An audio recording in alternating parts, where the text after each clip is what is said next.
This has been an exciting year in many ways. You may know that we started a new core curriculum at the University of Kansas this year.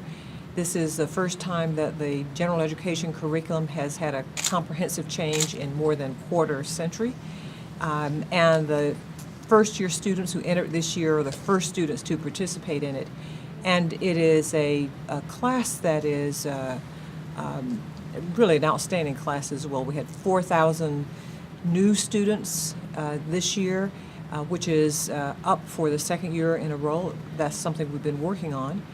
And in addition to having an increase in the number of students, we had an increase in the overall ACT of the students. So this is 4,000 students with the highest ACT scores in university history and the highest percentage of diversity in university history.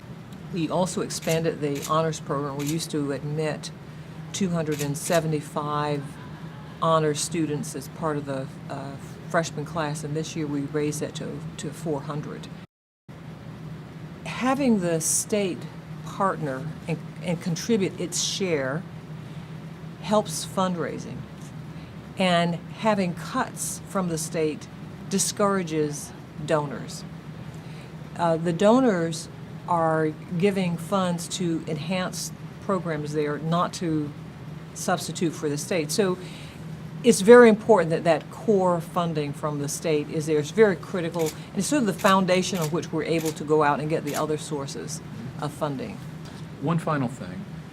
You'll be in the State House in the 2014 session. Is there any way, is there a different tact that you may take that would convince legislators that don't have a real affinity to the university system about the value of investing state resources in higher education? Mm-hmm. That there is a return for the state, there is a value to having an educated working people? Mm-hmm. I think that is a very important question, and we certainly have to do that. We will do that. And in making that case, we have to make the case on several fronts. An obvious one is in terms of the economic benefit.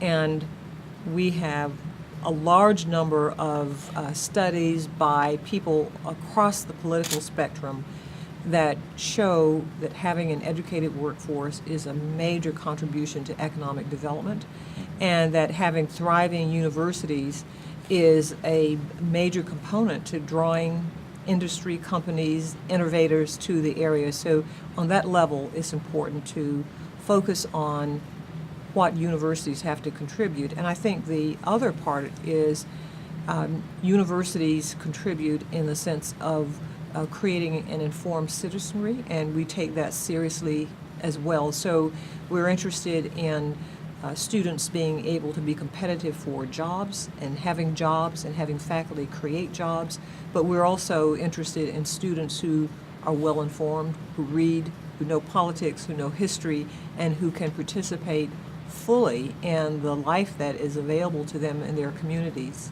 and in this region.